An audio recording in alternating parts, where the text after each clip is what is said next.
It is the start of a new Texas Longhorns football season because we know that the Texas Longhorns on Monday they just got into their summer practices, and I know, look, Cody, they've been together as a team for spring football, 15 practices, right? But I've always felt like coming into summer workouts, like getting ready, sort of in earnest for fall practice, fall camp.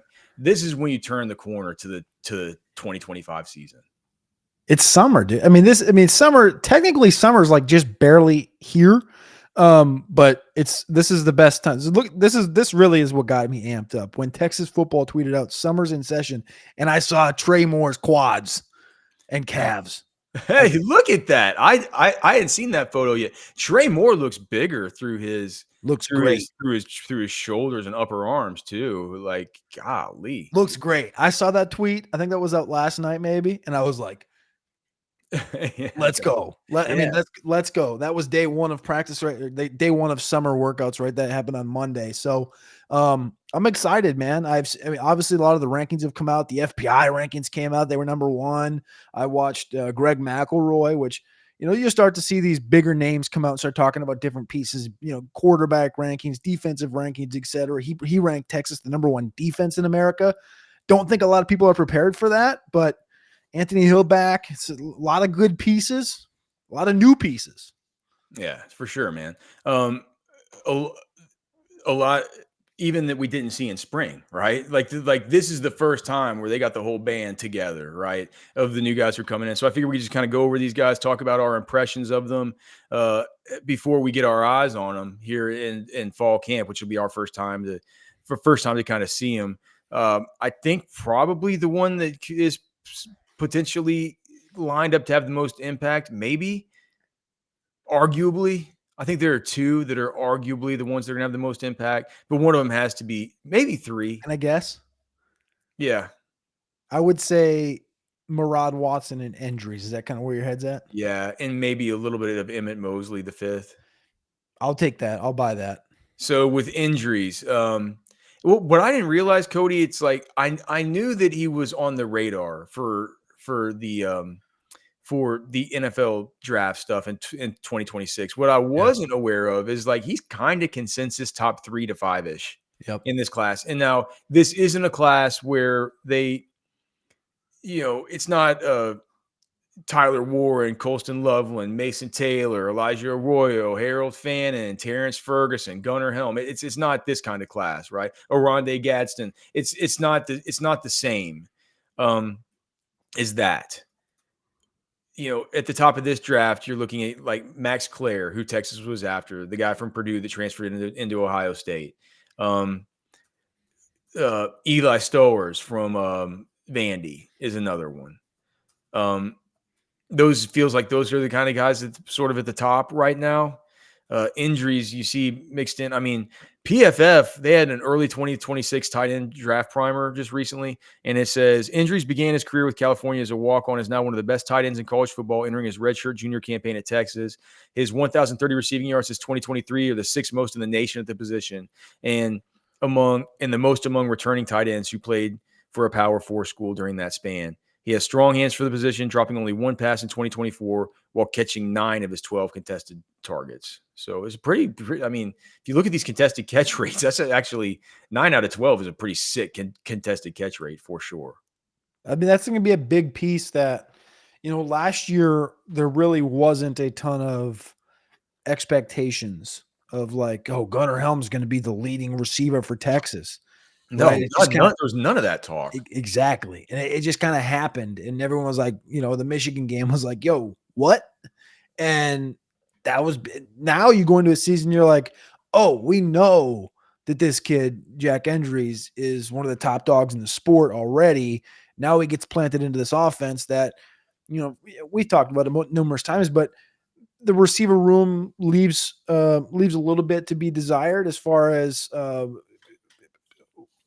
targets in the college game, snaps played in the college game, and Endries can fulfill that. Endries should be able to step in right away off the bat. We talked about it all spring. It's like, all right, what's this going to look like? Can Amari Winston, get fast tracked into this role? Is it Spencer Shannon? We got the injury to Jordan Washington. Now it's like, all right, lock it in. Like the benefit of being, I think the benefit of being Texas is you're like, all right, we see a hole and now we go out and we fill the hole.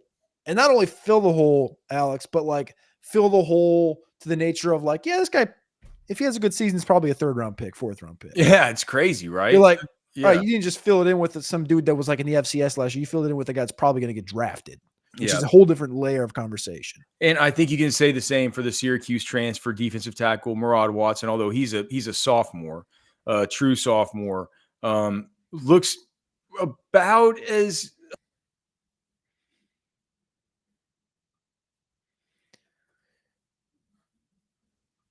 he looks about as likely to walk right into a starting role um, as injuries.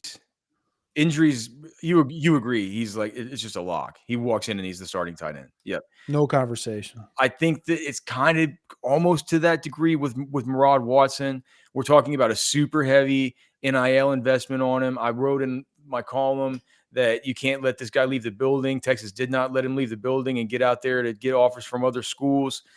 So they generally really liked him. Whenever I watched the Miami game, Syracuse versus Miami, and what was God, man, Miami's defense last year was just terrible, Cody. What a waste of a season that was with Cam Ward and all those guys. Um, because they lost to Syracuse in a must-win game. And Murad Watson was a big part of that. 3 solo tackles, 2 assisted tackles, 3 pressures, and 5 run stuffs. So in that game, he played like 74 snaps. He plays all the snaps for Syracuse. Generated production once every 5.75 snaps. That was basically in line with like Byron Murphy's final season at Texas if he does that over the course of a season.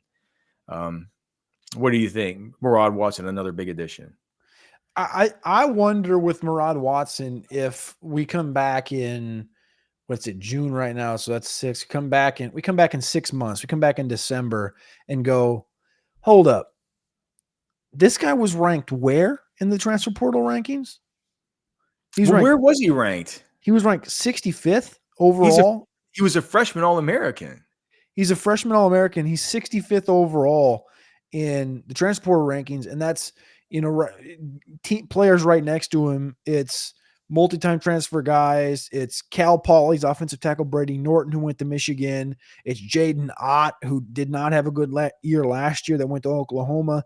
Like, this is a guy that Justice Haynes from Bama, who really hasn't done much, is ranked 10 spots ahead of him. Connor Weigman, who had a horrible year last year, 15 spots ahead of him.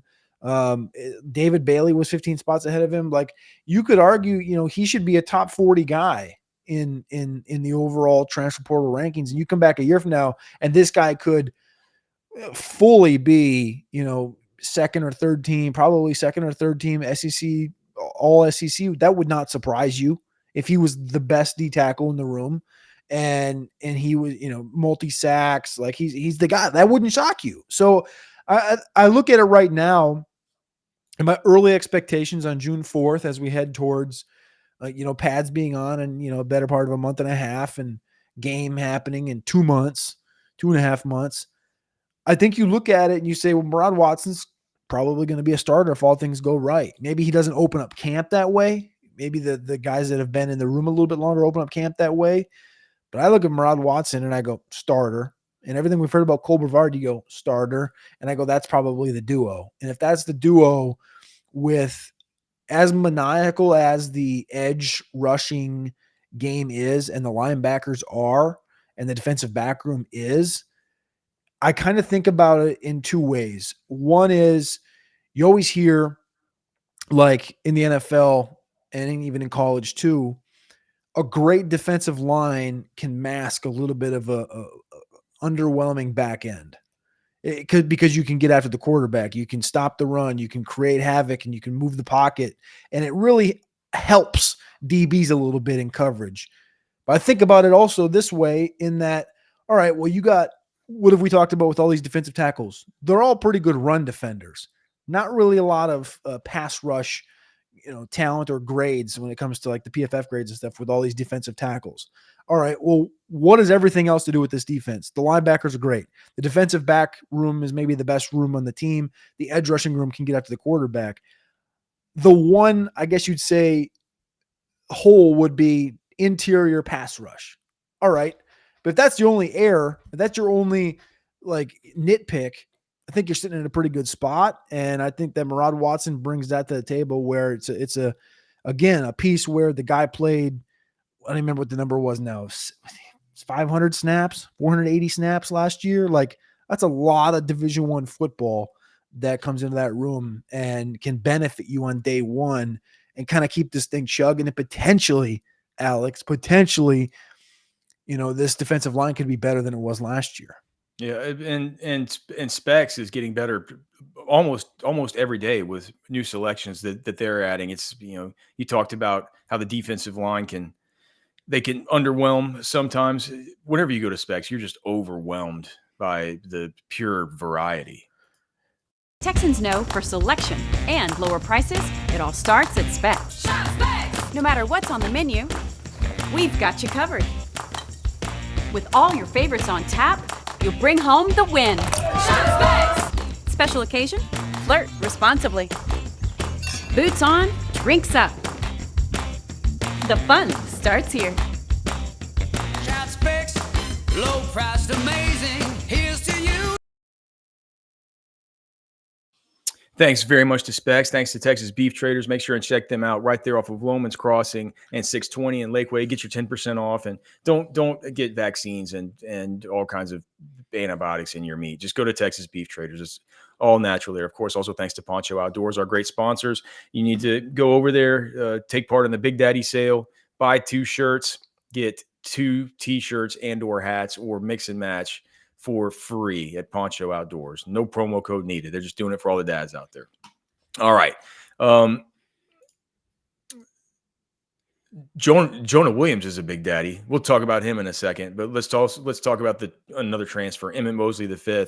What I always talk about him was just the freshman year breakout age, right? Breaks out on a Stanford offense that has Alec Ironmaner that went in the 4th round to the Tennessee Titans. Bad quarterback play.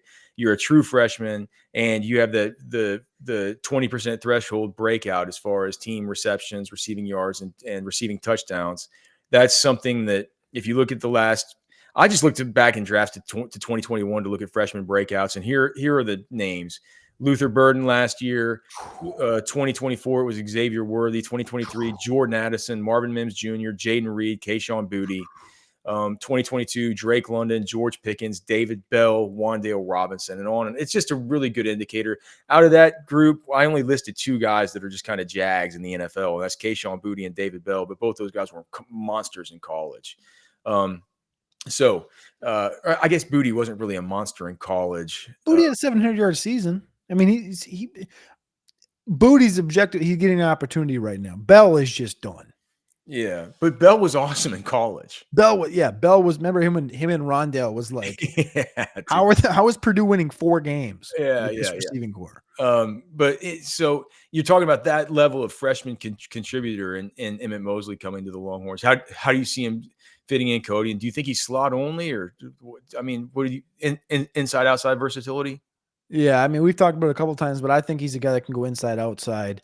I think how the season ended last year with DeAndre Moore getting some outside opportunities with the injuries in that receiver room is going to allow them to move DeAndre Moore out more. You're going to see Mosley in. I think you can see him flip-flopped. It feels like Emmett Mosley should be like, you look at him like, oh, that guy's 5'9", 177. And you pull up the thing and you go, oh, Emmett Mosley, hold up, wait, 6'2", 200 pounds? Like you don't feel like he should be that big. So it's a guy that I think he can win both spots. I think he can win the slot. I think he can win outside, just like I do with DeAndre Moore. So I think when you get out there, hopefully when we get out there this fall, we'll see some position versatility, some cross training like they like to do at the wide receiver position between both Mosley and Moore. And I hope Mosley, I hope these freshmen take a step forward. But I trust in Mosley getting some of that first team reps. He's a lock to be in the top 4 target earners for this team, and he could be as high as the top 2. He could be 1. But we'll find out soon enough. Zach Sim, I asked him in our meeting yesterday whether Jonah Williams has been released from the baseball team, whether he's just like Now he can go play football, and he's like, yep, he's got his exit interview. He's been released. So Jonah Williams, I'm assuming practicing with the football team now.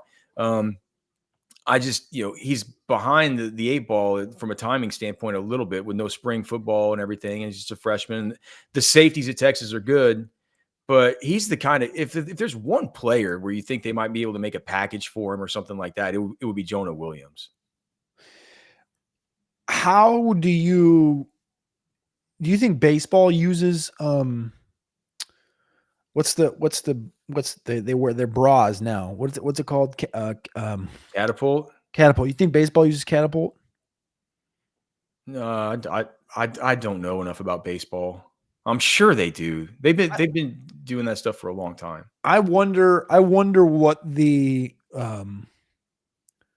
this is like. Again, they just got done playing baseball last week. No, on Sunday night.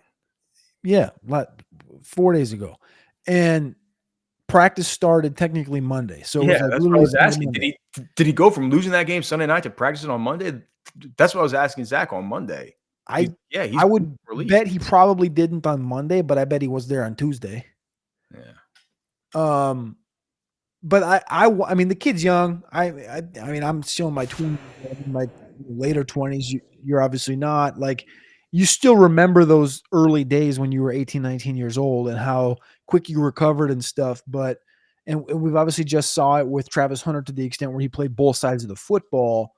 So I don't really have like worries so much for a player like Jonah to cross sport where he just got done with a sport. He's going to go to another one. He's going to continue to work. I just wonder how they treat that. I wonder what the expectation is. I assume he's got the playbook, but he hasn't really, to our knowledge, done any football activities to this point. So I'll wonder what that looks like, where he's put in right away. Is he directly in at the safety room? How much does he weigh? All of these different things I think are going to be things that we're digging into over the course of the next month and a half, 2 months to find out just kind of what is the expectation in year one, given like it's literally June and he's just now getting, Calvin Banks was a June guy, right? When he came. Yeah. So, it can happen, but also that room is also really good. So I'll just be interested to see kind of, again, what the utilization is, where he's at, what he weighs, what the expectation is, all those things with Jonah. Also joining will be Mason Shipley, the kicker, the Troy transfer quarterback, Matthew Caldwell, Maryland DT transfer, Levon Johnson, and then more true freshmen, summer enrollees, Jordan Coleman from Cedar Hill, Devin Coleman, another offensive lineman from Cedar Hill, his twin brother, and Nick Townsend, the tight end from Houston, Decaney. So a lot of new guys, a lot of new toys for Sark. Please like the show. Please subscribe to the channel, man. We love you guys. Thank you so much for being here. God bless you. For Cody, I'm Alex. We're done.